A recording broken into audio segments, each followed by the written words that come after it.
வெள்ளி விழா நாயகன் மோகன் நடிப்பில் ஹரா திரைப்படம் தான் பார்க்க போகிறோம். ஹர ஹர மகாதேவா சொல்கிறோம். இந்த படம் பார்க்குறப்ப நம்ம ஹரான்னு வச்சோன்னே ஏதோ ஒரு அறத்தை ஒழித்து நேர்மையை நிலைநாட்ட போகிறாருன்னு நினச்சோம். ஆனால் அதெல்லாம் பண்ணுறாரு. சமீபத்தில் இப்போ தான் நம்ம இவர் வெள்ளி விழா நாயகன், அவர் வெற்றி விழா நாயகன் நம்ம ராமராஜன் படம் பார்த்துட்டு உண்மையிலே ராமராஜன் சாருக்கெலாம் இந்த மாதிரி ஒரு படம் கொடுக்குறீங்களாப்பா, அவர்லாம் என்ன மாதிரி படம் கொடுத்தவர், அவருக்கு தகுந்த மாதிரி ஒரு கதை அமைச்சு அவருக்கு தகுந்த மாதிரி நடிக்க வச்சு அந்த படத்தை எப்படியாவது இட்டு கொடுக்கணும்னா ஒரு டைரக்டரோட திங்கிங் இருக்கணும், கொஞ்சமாக நம்ம யோசிக்கணும். ஆனால் அதெல்லாம் முடியாமல் இந்த காலகட்டத்துக்கு ஏதோ பண்ணுறாங்க. அந்த மாதிரி நம்ம ஏற்கனவே சாமானியன் பார்த்து நொந்து நூலாகி ராமராஜன் சாரை கஷ்டப்பட்டு வேதனைப்பட்டு பார்த்துட்டு வந்தோம். ஆனால் இந்த படத்தில் உண்மையிலே மோகனை நல்லா நடிச்சிருக்காரு. மோகன் சார் உண்மையிலே மோகன் சார் படம் எல்லாமே பார்த்திங்கன்னா ஒரு ஜாலியான படமாக தான் இருக்கும். அவர் உண்மையிலே அவர் பாட்டு கேட்குறப்பெல்லாம் அவரே பாடுற மாதிரி அவ்வளோ ஆனந்தமாக இருக்கும். அவர் படம் எல்லாமே இப்போ வல்கராகவும் உடைய ஒரு இதுவும் இருக்காது, எப்படி சொல்கிறது, ஒரு ஆக்ரோஷமாக இருக்காது. ஃபைட்டு சண்டை அது மாதிரிலாம் இல்லாமல் ஒரு ஜாலியான ஒரு ரொமான்டிக் படமாக தான் அவர் நிறைய நம்ம மோகன் சார் படம் பார்த்துருக்கோம். ஆனால் இந்த படம் பார்த்திங்கன்னா ஆரம்பத்திலே விஜய் அவர் தான் டைரக்ட் பண்ணியிருக்காரு. அவர் ஏற்கனவே 2 படம் பண்ணியிருக்காரு. 2 படமும் ரொம்ப ரொம்ப சுமாரான படம் தான். ஆனால் இந்த படம் பார்த்திங்கன்னா அதோட சுமாரான படமாக தான் இது வந்திருக்கு. அதுக்கு எப்படி சொல்கிறது, மோகன் சாருக்கெல்லாம் நம்ம சொல்கிறதுக்கே கஷ்டமாக தான் இருக்குது. இருந்தாலும் சொல்லி தானே ஆகணும், ஏன்னா படம் பார்த்துட்டு வேதனையில் இருக்குல்ல. ஆனால் உண்மையிலேயே மோகன் சார் ஒரு பொண்ணு, இதுதான் எல்லாத்துலேயும் சாமானியனும் அதே தான். பொண்ணுக்காக பிரச்சனை, பொண்ணுக்காக பழி வாங்குவார். இதுவும் அதே தான். பொண்ணு சூசைட் பண்ணிக்கும், ஏன் சூசைட் பண்ணிச்சுன்னு தெரியாது. அதனால் 2 பேரும் ஹஸ்பண்ட் ஒய்ஃபும் இல்லைல்ல, பொண்ணே போயிட்டா நம்ம ஏன் உயிரோடு இருக்கணும்னு சொல்லி சூசைட் பண்ண போவாங்க. அப்போ சிங்கமொழி சொல்லுவார், ஏன்பா எப்படின்னா பொண்ணு போயிட்டா, பொண்ணு எப்படி செத்தான்னு தெரியாதா, கண்டுபிடிக்கணுமான்னு கேட்குறாங்க. அப்போ கண்டுபிடிக்க ஆரம்பிக்கிறார். அதுக்கு இன்னொரு கதை கேட்டால், ஒரு இராணுவ வீரர் முஸ்லீம், அவர் இறந்துட்டாராம். இவர் இறந்த மாதிரி அங்கே ஒரு சீனு, அது தேவையில்லாத சீன் படத்துக்கு. உடனே இவர் தேடுறாரு. இன்னொரு பக்கம் பார்த்தீங்கன்னா இன்னொரு கதை வருது. ஒரு போலீஸ்காரனை பகைச்சிடுவார். அந்த போலீஸ்காரனுக்கு வேலை போயிடும். போலீஸ்காரன் பொண்ணும் ஒய்ஃபும் பிரிஞ்சு போயிடுவாங்க. உடனே அந்த போலீஸ்காரன் மோகனை பழிவாங்க சுற்றி நிற்பான். ஆனால் அதெல்லாம் உச்சக்கட்ட காமெடி.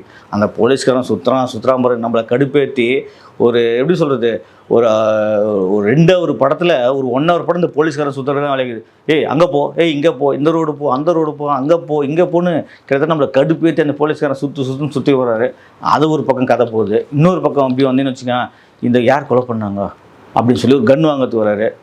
மொட்டராஜன்கிட்ட கன் வாங்கிட்டு போகிறார். அது ஒரு பக்கம் கதை போகுது. இந்த பக்கம் எப்படி வர்றாரு, இப்படி வந்தீங்கன்னு வச்சுக்கோங்க, இவங்க பொண்ணு ஒருத்தர் லவ் பண்ணான், அவன் யாருன்னு சொல்லி அவன் ஒரு கதை போகுது. இன்னொரு பக்கம் இப்படி வர்றாரு, இந்த மாதிரி டூப்ளிகேட்டு மருந்து மாத்திரைலாம் விற்கிறாங்க, அதனால் என் பொண்ணு இதெல்லாம் பாதிக்கப்படும், இந்த ஒரு கதை போகுது. இன்னொரு பக்கம் அந்த ஒரு கதை போகுது. என்ன பார்த்தீங்கன்னா அரசியல், நம்ம பழக்கருப்பாயாவும் வனிதா விஜயகுமார் அங்கே அரசியல் பண்ணுறாங்க, அவங்களுக்கு ஒரு தனி ட்ராக் போகுது. இந்த பக்கம் வருது ஒரு கதை, என்னென்னா போலீஸ், இந்த போலீஸ் யார், இவன் யார், ராம் யார், அப்துல் யார், இப்படின்னு இந்த பக்கம் தேடினுக்கிறாங்க. இந்த இந்துவா முஸ்லீமா, இந்த கதை போலீஸ் ஒரு பக்கம் தேடினுக்குது. இத்தனி கதைக்குள்ள மோகனை திணிச்சு ஓட விட்டுருக்காங்க பாரு. அதுதான் டைரக்டரோட திறமை இல்லை, கடுப்பு. ஏன்னா ஒரு கதையை எடுத்துட்டு ஒரு நேர்கோட்டில் போய் இந்த பிரச்சனை டீல் பண்ணால் அந்த படத்துக்கு ஒரு சொல்யூஷன் இருக்கும். பிட்டு துண்டா எடுத்து வச்சுருக்காரு. ஹரா படம் பார்க்குறப்போ நமக்கு அழறா, என்னடா இது, அந்த டைரக்டர் ஏன் இப்படி மோகனை வச்சு இப்படி வேஸ்ட் பண்ணியிருக்காருன்னு தான் தோணுச்சு. இன்னும் மோகன் நடிக்கவே மாட்டேன்னு சொல்லியிருந்தார். ஓகேங்களா, 1 கோடி ரூபா சம்பளம் கேட்டேன்னு சொல்லியிருந்தாங்க. அது உண்மையாக போயான்னு தெரியாது. சரி, ஏதோ இவ்வளோ நாள் கதை இல்லை அப்படின்னு நடிச்சுட்டு வந்தார். ஆனால் இந்த படத்தில் ஓகே, கதை கேட்டு இல்லை பொண்ணுக்காக ஒரு அப்பா போராடி இவங்களாம் பழி வாங்குறாங்களா அப்படின்னு ஒரு கதை வந்திருக்கும். ஆனால் அந்த கதையை உப்பு சப்பு இல்லாமல் எடுத்து வச்சுருக்காரு. எதுக்கு ஃபைட்டு, எதுக்கு பாட்டு, சம்பந்தம் அப்பா அந்த பொண்ணு உறவு சென்டிமெண்ட் ஒன்றுமே ஒர்க் அவுட் ஆகலை. அந்த பொண்ணுக்கு வர போலீஸ்காரனை ஒரு ரவுடி அடிக்கிறான், அதுவும் கமிஷனர் ஒரு ரவுடி அடிக்கிறான். இந்த மாதிரி கேனத்தனமான சீன் இந்த படத்தில் ஏகப்பட்ட சீன்கள் வச்சுருக்காரு டைரக்டர் விஜய்.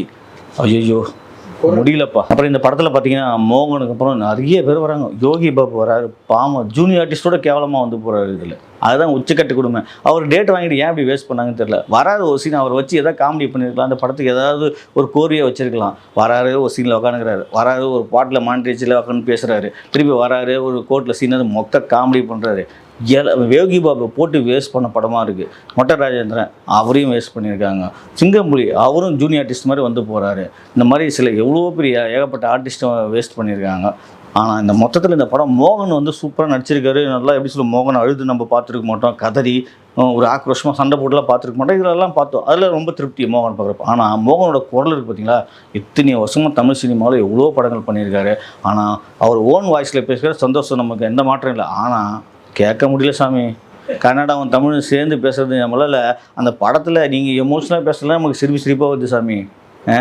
உண்மையிலே சுரேந்தர் இருக்கார்ல, அவர் உண்மையிலே கோடி கும்பிடணும். இவ்வளோ நாள் மோகனை நீங்கள் பேச வச்சு பாட வச்சு இவ்வளோ டப்பிங் கொடுத்ததுனால அவருக்கு உண்மையிலே வந்து பெரிய நன்றி கடன் நம்ம பட்டிருக்கோம்பா. ஏன்னா நான் நிறைய மோகன் படம்லாம் பார்த்துருக்கேன். அதனால் வந்து சுரேந்தர் சார் எங்கே இருந்தாலும் நீங்கள் நல்லா இருக்கணும். அது மாதிரி இப்போ மோகன் படம் உண்மையிலே வாய்ஸ் கேட்குறப்போ அவர் இந்த எப்படி சொல்கிறது, அந்த கன்னடா கலந்து தமிழ் பேசுகிறப்போ நம்ம கொஞ்சம் கஷ்டமாக இருந்தது. மற்றபடி மோகன் சார் நடிப்பு நல்லா இருந்தது. மோகன் சார் வந்து திரையில் பார்த்தது எங்களுக்கு சந்தோஷமாக இருந்தது. மோகன் சார் ஹரா படத்தில் நடிச்சது எங்களுக்கு ரொம்ப சந்தோஷமாக இருந்தது. ஆனால் இந்த படமும் இந்த கதையும் இந்த ஸ்க்ரீன் ப்ளேவும் சகிக்கல சாமி. இந்த வீடியோ உங்களுக்கு பிடிச்சிருந்தா லைக் பண்ணுங்கள், கமெண்ட் பண்ணுங்கள், ஷேர் பண்ணுங்கள், சப்ஸ்கிரைப் பண்ணுங்கள்.